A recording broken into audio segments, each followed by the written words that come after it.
मेरे इमीडिएट परिवार में मुझसे पहले कोई भी किसी भी तरीके की सरकारी सेवा में नहीं था। 11th में मेरा ध्यान पढ़ाई से हट गया था और मैं फेल हो गया था।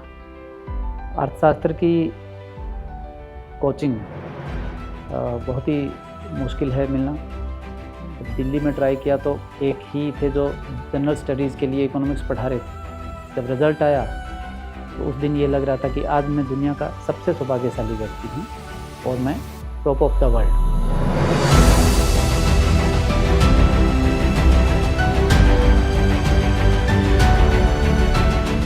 हेलो एवरीवन, मेरा नाम पवन कुमार है।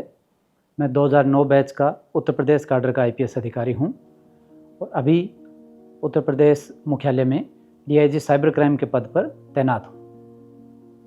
आज के इस एपिसोड में हम journey from aspirants to IPS पे बात करेंगे कि कैसे मेरी जर्नी की शुरुआत हुई, कैसे मैंने इस उपलब्धि को हासिल किया और उसके बाद किस तरीके से इस सेवा में कार्यरत हूँ।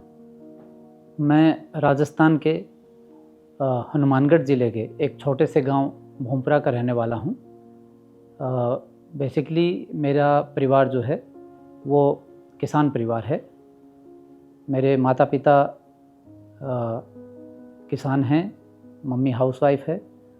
ज़िंदगी भर इन्होंने खेती में काम किया है और मेरे इमीडिएट परिवार में मुझसे पहले कोई भी किसी भी तरीके की सरकारी सेवा में नहीं था। और गांव की जो स्कूलिंग फैसिलिटीज़ थी वो भी अप टू द मार्क नहीं थी। तो मेरी कक्षा 8 तक की जो पढ़ाई है वो गांव में ही हुई। गांव में वो स्कूल प्राइवेट था बट उसका इंफ्रास्ट्रक्चर वैसा नहीं था। हम लोग ज़मीन पे बैठते थे, कोई मॉडर्न फैसिलिटीज़ नहीं थी। लेकिन वो टाइम भी अच्छा था, वहाँ से हमारी शुरुआत हुई पढ़ाई की। उसके बाद 9th 10th पास के टाउन से एक स्कूल से किया।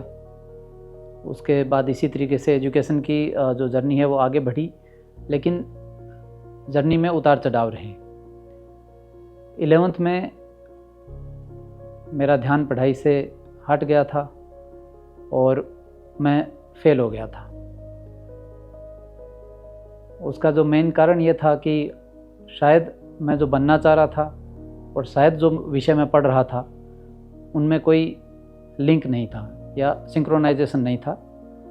तो मैं अपना पर्पज़ पढ़ाई में नहीं ढूंढ पा रहा था, तो मेरा ध्यान पढ़ाई से हटा और मैं 11th में फेल कर गया। फिर दोबारा 11th की 12th की एवरेज टाइप का स्टूडेंट्स था। 10th में 68%, 11th जब पास की थी तब भी 54%, 12th आई गॉट 58%। उसके बाद मैंने अपना बीए किया डिस्ट्रिक्ट हेडक्वार्टर में एक प्राइवेट कॉलेज से। वहाँ से बीए किया और उसके बाद मैंने एमए प्राइवेट किया। बीए करने के दौरान तैयारी शुरू की थी, बट एक बात बचपन से ही मन में थी कि मुझे पुलिस वाला बनना है। जब तक ना रैंक पता था ना एग्ज़ाम्स का पता था, बस ये मन में था कि पुलिस वाला बनना है। बहुत बचपन से कैसे आया ये मैं नहीं बता सकता, बट जो मुझे लास्ट सबसे पुराना उसका जो याद है वो मेरा 7th बर्थडे है, जब मुझे ये था कि मुझे पुलिस वाला बनना है। और ये कारण मेरे 11th फेल का भी हो सकता है कि मैं मेडिकल की पढ़ाई कर रहा था, लेकिन बैक ऑफ द माइंड में मुझे था कि मुझे बनना पुलिस वाला है, मुझे डॉक्टर बनना ही नहीं। तो बीए करने के दौरान तैयारी शुरू की थी। बीए में भी वही सब्जेक्ट रखे जो यूपीएससी में रखने थे, लेकिन यूपीएससी पहले आरपीएससी को टारगेट किया था, राजस्थान पब्लिक सर्विस कमीशन को।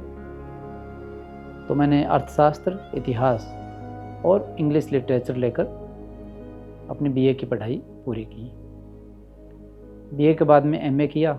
एमए मुझे अर्थशास्त्र से करना था और मेरे कॉलेज में वो विषय था नहीं, इसलिए मुझे एमए प्राइवेट करना पड़ा यूनिवर्सिटी से। एमए करने के बाद मैं जयपुर शिफ्ट हो गया और हम लोग एक सर्कल था दोस्तों का, सब तैयारी करने लग गए। आरपीएससी की। उसी दौरान नेट क्वालिफाई हो गया अर्थशास्त्र से। एक कॉन्फिडेंस आ गया कि हाँ, हिंदी मीडियम से भी इकोनॉमिक्स को किया जा सकता है। अर्थशास्त्र से जनरली यूपीएससी में सिलेक्शन कम होते हैं। उस वक्त जो भी वेल विशर्स थे या गाइड थे, उन्होंने भी यही कहा कि आप सब्जेक्ट चेंज करने पर सोच सकते हो। लेकिन बस एक जिद थी कि ये विषय अच्छा लगता है और इस विषय को पढ़ना है, और कभी भी अगर जो पहला सपना है पुलिस ऑफिसर बनने का, वो अगर पूरा नहीं हो पाया तो अर्थशास्त्र के टीचर बनेंगे, और अगर वो भी नहीं हो पाया तो गांव में जाके खेती करेंगे। तो 3 क्लियर टारगेट के साथ मैं अपनी तैयारी पे आगे बढ़ रहा था। अर्थशास्त्र की कोचिंग बहुत ही मुश्किल है मिलना। दिल्ली में ट्राई किया तो एक ही थे जो जनरल स्टडीज़ के लिए इकोनॉमिक्स पढ़ा रहे थे। मुझे अर्थशास्त्र में कोचिंग नहीं मिली, बट नेट क्वालिफाई होने से जो कॉन्फिडेंस आया, उससे मैं अर्थशास्त्र में ही यूपीएससी की तैयारी सेल्फ स्टडी करता रहा। दूसरा विषय मेरा इतिहास था। इतिहास हम सब तैयारी करें या ना करें, वैसे भी पढ़ना चाहिए अपने आप को जानने के लिए। हम कौन है, कहाँ से आए हैं, पूरी ह्यूमन हिस्ट्री इन लार्ज। तो वो विषय एक दूसरे अप्रोच से मेरा फेवरेट विषय हो गया। तो इन विषयों को लेकर मैंने तैयारी शुरू की। सेल्फ स्टडी करते थे। 2005 में पहला एग्ज़ाम दिया और पहले एग्ज़ाम में प्रीलिम्स क्लियर भी हो गया, तो और कॉन्फिडेंस आया कि हम कर सकते हैं। उसके बाद भी कुछ लोगों ने राय दी थी कि आप अर्थशास्त्र विषय को छोड़ दीजिए, लेकिन उसी जिद में आगे बढ़ते गए। मेंस का एग्ज़ाम दिया, लेकिन मेंस क्लियर नहीं हुआ। फिर नेक्स्ट एग्ज़ाम में भी मेंस क्लियर नहीं हुआ। थर्ड एग्ज़ाम में मेंस क्लियर हुआ और इंटरव्यू तक मैं पहुंचा, लेकिन इंटरव्यू बहुत अच्छा नहीं हो पाया। उसकी तैयारी भी अच्छी नहीं थी, मेरा कॉन्फिडेंस भी उतना अच्छा नहीं था, लेकिन उससे एक लर्निंग हुई। और फोर्थ चांस में जो 2008 का एग्ज़ाम था, उसमें मेरा फाइनल सिलेक्शन हुआ और मैं आईपीएस में सिलेक्ट हुआ। पुलिस ऑफिसर बनने की मेरी जो चाह थी बचपन से ही थी, इसलिए मैंने अपने सिलेक्शन वाले साल में जो यूपीएससी का फॉर्म था, उसमें सिर्फ एक ही चॉइस डाली थी, आईपीएस। बाकी सारी सर्विसेज के आगे मैंने 0 लिख दिया था कि I want only this service. उसके अलावा कहीं मैं सिलेक्ट होता हूँ तो that is not my choice. ये प्रेजुडिस नहीं है, ये बायस नहीं है, बायसनेस नहीं है कि ये सर्विस बेटर है या इसमें कुछ अलग से कुछ खास बात हो सकती है। आई फेल्ट दैट कि मुझे ये काम करना है, आई चोज दैट। मैंने ये चुना कि फील किया कि मैं इस काम के लिए अपने आप को बना हुआ महसूस करता हूँ, तो मैं ये सर्विस करना चाहता हूँ। तो नॉट टू डिमीन की दूसरी सर्विसेज ऐसी नहीं है कि मैं नौकरी करूँ, it's a matter of choice. और मैं सौभाग्यशाली हूँ, फॉर्चुनेट एनफ, कि जिस सर्विस में आप काम करना चाहते हो, जिस सर्विस का सपना देखते हो, उस सर्विस में आप सेलेक्ट होते हो। माता पिता ने जो त्याग किया, बलिदान किया, ज़िंदगी भर खेती की।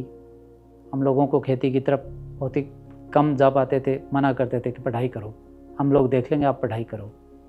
तो हम सभी भाई बहनों को पढ़ाया। तो उनका असीम योगदान है पूरे व्यक्तित्व को बनाने में, पूरी कामयाबी के पीछे। तो उससे फाइनली पुलिस सर्विस में सिलेक्शन हुआ और इस तरीके से ये उपलब्धि मैंने हासिल की। जब रिज़ल्ट आया तो उस दिन ये लग रहा था कि आज मैं दुनिया का सबसे सौभाग्यशाली व्यक्ति हूँ और मैं टॉप ऑफ द वर्ल्ड हूँ, या मुझसे ऊपर कोई भी नहीं है। उस दिन शायद मुझे लग रहा था कि किसी भी देश का प्रेसिडेंट या प्राइम मिनिस्टर भी मुझसे ऊपर नहीं है, क्योंकि जो आप 15-20 साल से जो सपना देख रहे हो वो पूरा होता है, तो वो एक अलग ही फीलिंग होती है।